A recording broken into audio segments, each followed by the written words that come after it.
11장 말씀이죠. 소발의 첫 번째 공박이 시작됩니다. 라마 사람 소발이 대답하여 이르되 1절에 이렇게 시작을 하죠. 1절부터 20절까지 내용입니다. 엘리바스는 이렇게 시작했었습니다. 4장 2절에 세 친구들을 한번 비교해보죠. 누가 내게 말을 걸면 너는 짜증스럽겠지, 말을 하지 않으려고 했지만 참을 수가 없다, 이렇게 시작을 했습니다. 빌닷은 8장 2절에 보면 언제까지 내가 그런토록 말을 계속하겠니 하고 내 입에서 나오는 말이 거센 바람과도 같아서 걷잡을 수가 없네. 그리고 오늘 본문 11장 2, 3절에 소발이 첫 번째 시작하는 말, 내가 하는 헛소리를 듣고 어느 누가 잠잠할 수 있겠느냐, 말이면 다 말인 줄 아니? 3절에 내가 혼자서 큰 소리 떠든다고 해서 우리가 대답도 하지 못할 것이라고 생각하느냐, 내가 우리를 비웃는데도 너를 책망할 사람이 없는 줄 아니? 그 강도를 놓고 볼 때 소발이 한 말이 가장 과격한 말입니다. 따라서 엘리바스가 비교적 점잖은 사람처럼 보이고 빌닷은 조금은 정죄하는 스타일의 사람처럼 보입니다. 소발의 감정이 격하고 오만한 사람처럼 소발은 보이죠. 왜냐하면 요비하는 말을 쭉 듣고 있다가 말도 안 되는 헛소리다 이렇게 일축하고 나서기 때문이죠. 소발이 던진 발언의 요점은 인간이 제한된 지혜로서 감추어져 있고 우아한 하나님 지혜의 신비를 다 헤아릴 수 없으므로 쓸데없는 변론을 즉각 중단하고 하나님께 회개하면 운명이 바뀔 수도 있다, 이런 말입니다. 하나님의 무한한 지혜에 제한된 욥의 지혜를 훈계하고 있습니다. 오늘 소발은 2절에서 12절 내용이 그렇죠. 볼까요? 말이 없으니 어찌 대답이 없으랴, 말이 많은 사람이 어찌 의롭다함을 얻겠느냐, 내 자랑하는 말이 어떻게 사람으로 잠잠하게 하겠으며 내가 비웃으면 어찌 너를 부끄럽게 할 사람이 없겠느냐, 내 말에 의하면 내 돈은 정결하고 나는 주께서 보시기에 깨끗하다 하는구나. 하나님은 말씀을 내시며 너를 향하여 입을 여시고 지혜의 오묘함으로 내게 보이시기를 원하노니 이는 그의 지식이 광대하시니라. 하나님께서 너로 하여금 너희 죄를 잊지 않게 알게 하여 주셨다. 내가 너희의 하나님의 오묘함을 어찌 능히 측량하며 전능자를 어찌 능히 완전히 알겠느냐. 하늘보다 높으시니 내가 무엇을 하겠으며 서울보다 깊으신 내가 어찌 알겠느냐. 그의 크심은 땅보다 길고 바다보다 넓으니라. 그의 크심은 땅보다, 하나님이 두루 다니시며 사람을 잡아 가두시고 재판을 여시면 누가 능히 막을 수 있으느냐. 하나님이 두루 다니시며 사람을 잡아 가두시고 재판을 여시면 누가 능히 막겠느냐. 하나님은 허망한 사람을 아시나니 악한 일은 상관하지 않으시는 듯하나 다 보시느니라. 허망한 사람은 지각이 없나니 그의 출생함이 들나비 새끼 같으니라. 이렇게 표현되어 있습니다. 요비하는 말을 듣고 있다가 말도 안 되는 소리를 네가 뭘 그렇게 하나님을 다 아느냐, 이런 말이죠. 하나님의 무한한 지혜에 대해 제한된 욥의 지혜를 훈계하는 말로 나타나 있습니다. 소발이 요비하는 이야기를 듣고 있다가 참을 수 없다, 이런 내용들이죠. 소발이 볼 때는 어리석은 인간이 짧은 지혜로 하나님 앞에서 자기의 의와 무죄성을 주장하는 것이 정말 꼴불견이다, 주제는 없다, 이런 말입니다. 너는 내 생각이 옳다고 주장하고 주님 보시기에 내가 흠이 없다고 우기지만 이제 하나님이 입을 여서서 내게 말씀하시고 지혜의 비밀을 내게 드러내어 주시기를 바란다. 지혜란 우리가 이해하기 정말 어려운 일입니다. 너는 하나님이 내게 내리시는 벌이 내 죄보다 같다는 것을 너는 알아야 돼. 4절에서 6절에도 보면 세 가지를 지적하죠. 욥이 스스로 생각하기에 흠이 없다고 주장하지만 이것은 가당치 않다. 하나님의 지혜는 인간의 아둔한 머리로는 헤아릴 수가 없다.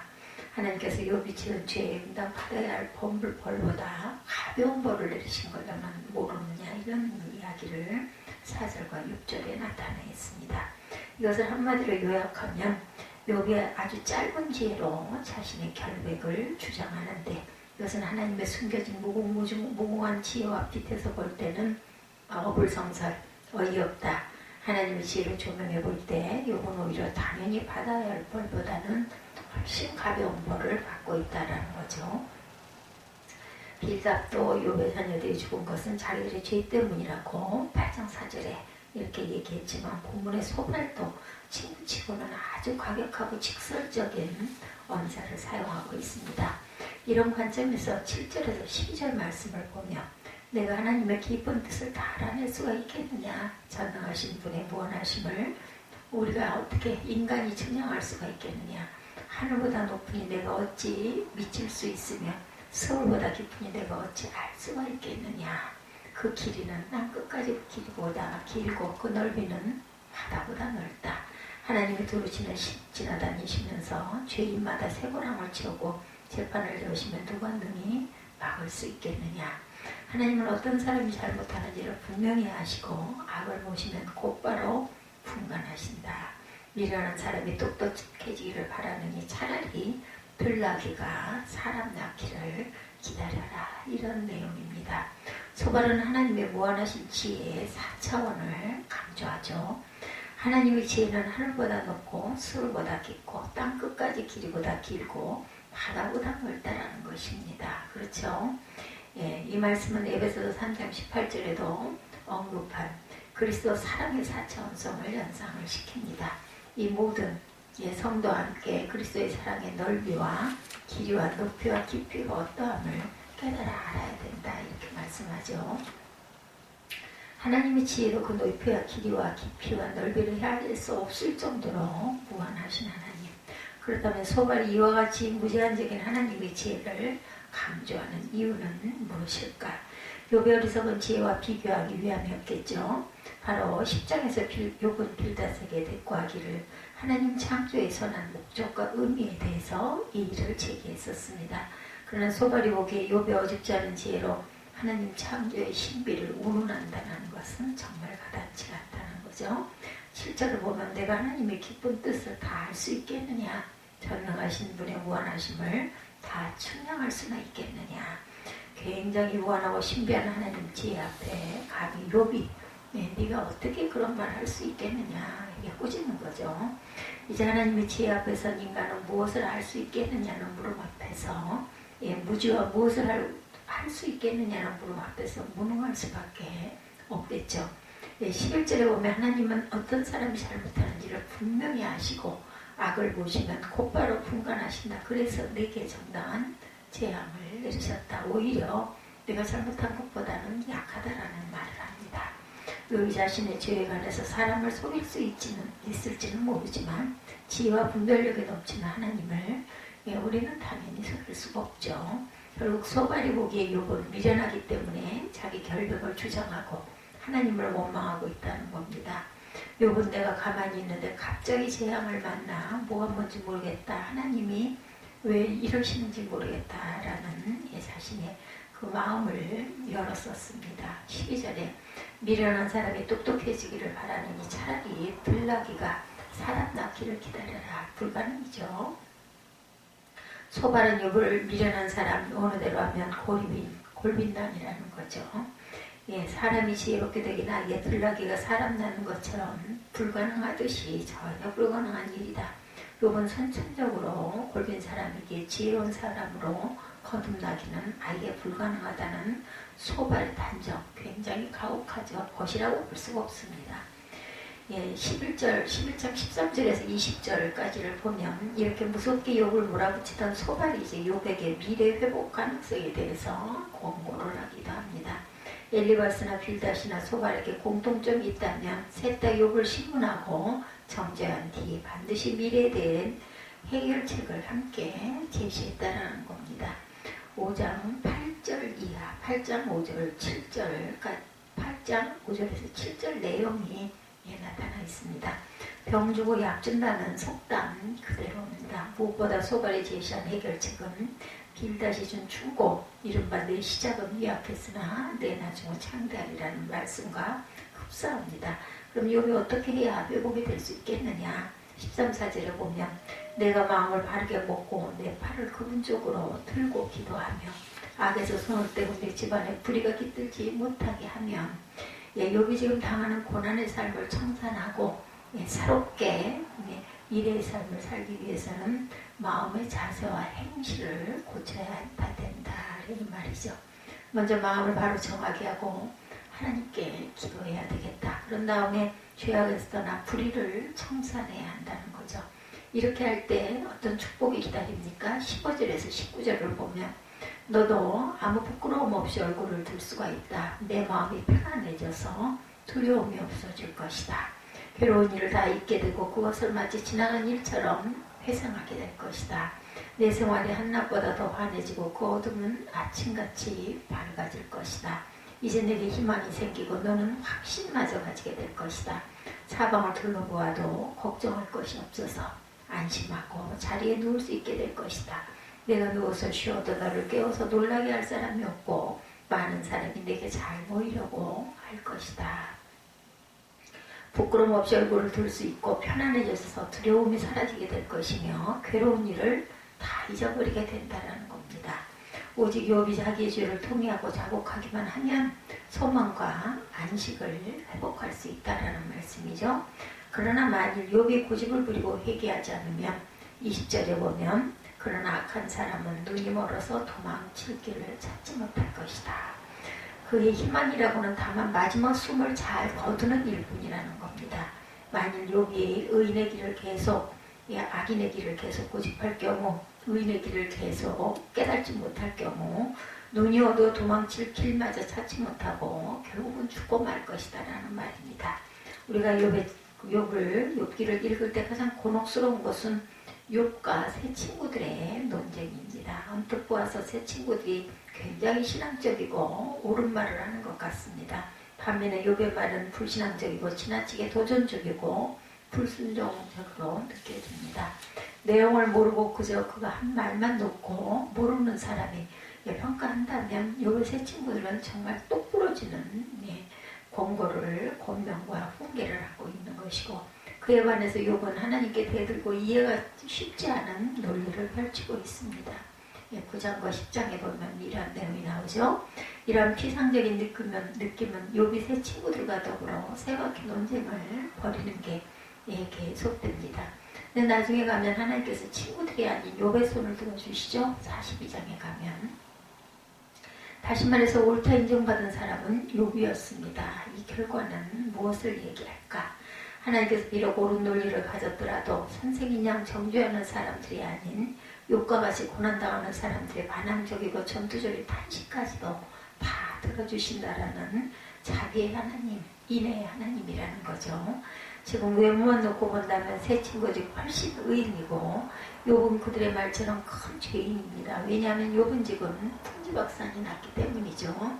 지금 원사만 놓고 본다면 세 친구들이 훨씬 의인이고 욥은 그들의 말처럼 죄인입니다. 왜냐하면 욥은 지금 말이 굉장히 거칠어져 있어요. 아니 죽을 것 같으니까 고통스러워서 견딜 수가 없으니까 한탄 죽고 싶다 태어나지 않았더라면 하나님 도대체 제게 왜 이러십니까? 이런 한편이죠.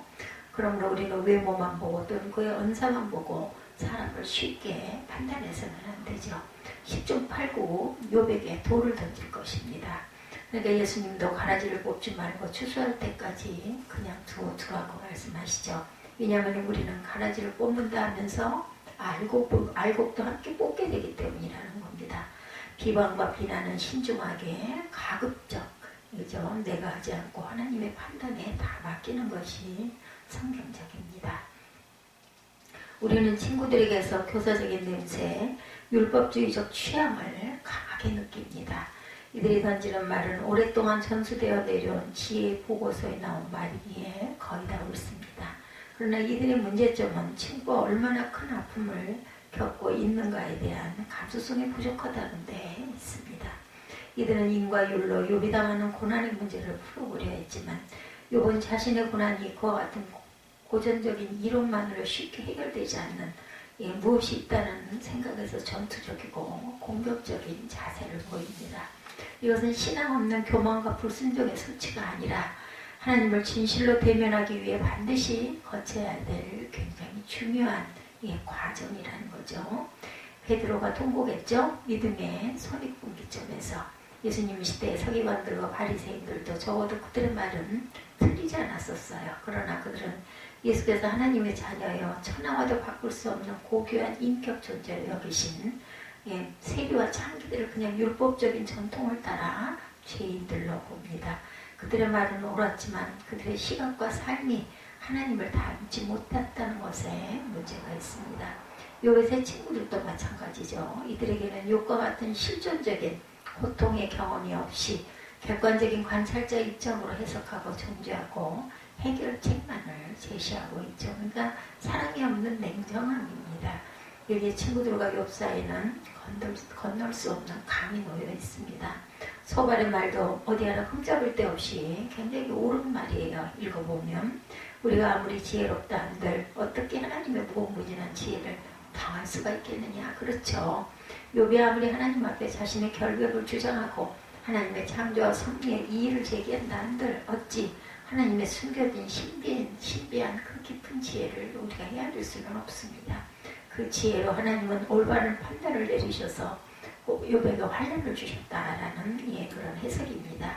소발이 무식했다면 이렇게까지 비난하지 않았을 것입니다. 그러나 잘 아니까 자기 눈에 비난할 거리가 더 많이 보이는 거죠. 오늘날에도 내가 말을 바르게 하는 사람들, 입은 삐뚤어져도 말은 바르게 해야 된다는 사람들, 사랑이 없다면 그건 결코 바른 말이 아니고 결국 정죄의 말일 뿐입니다. 오늘날은 내 바른 말로 누구를 정죄하고 있는지 우리가 한번 깊이 묵상해 봅니다. 그를 위해서 우리는 대신 중보를 해야 되겠죠. 이제 12장에서 드러나겠지만 소발이 지적하는 것처럼 욥이 자기 지혜의 연약함을 모르는 것이 절대로 아닙니다. 다만 욥의 탄식과 저항은 견딜 수 없이 깊은 고난의 시면에서 분출돼 나온 자연스러운 반응일 뿐이라는 것. 그의 탄식은 어떤 지식이나 교리나 객관적 관찰에서 나온 것이 아니고 처절한 고난의 현장 가운데서 자연스레 쏟아져 나온 인간의 반응이라는 거죠. 상담하게 있어서 내담자가 상담자에게 자기 고통을 털어놓고 하소연만 할 수 있어도 웬만한 상처가 치유될 수 있다고 합니다. 욥도 더욱더 온전하고 성숙한 신앙인까지 올라가기 위해서 이와 같은 탄식과 항의와 절규의 과정을 거치는 것은 바람직하다는 겁니다. 우리 주위에 이런 자기 격정을 토로하는 사람이 있다면 설교하려고 하지 말고 가르치려고 하지 말고 그냥 그의 격정과 토로를 들어주고 받아주는 그런 성숙한 상담자들이 되어야 되겠죠. 결국 소발의 공격을 읽으면서 어설픈 논리로 고난당하는 이웃의 아픔을 해석하고 정죄하는 것보다 진지한 공감과 정직한 침묵이 훨씬 더 낫다는 것을 우리가 다시 한번 깨닫습니다. 오늘도 혹시 내가 이웃을 내가 사랑하는 내 가족을 혹시 이렇게 정죄하고 있는 것은 아닌지 깊이 묵상해 보시고 푸르른 오래 소망을 담는 말을 하는 저와 여러분들이 되시기를 주의 이름으로 축복합니다.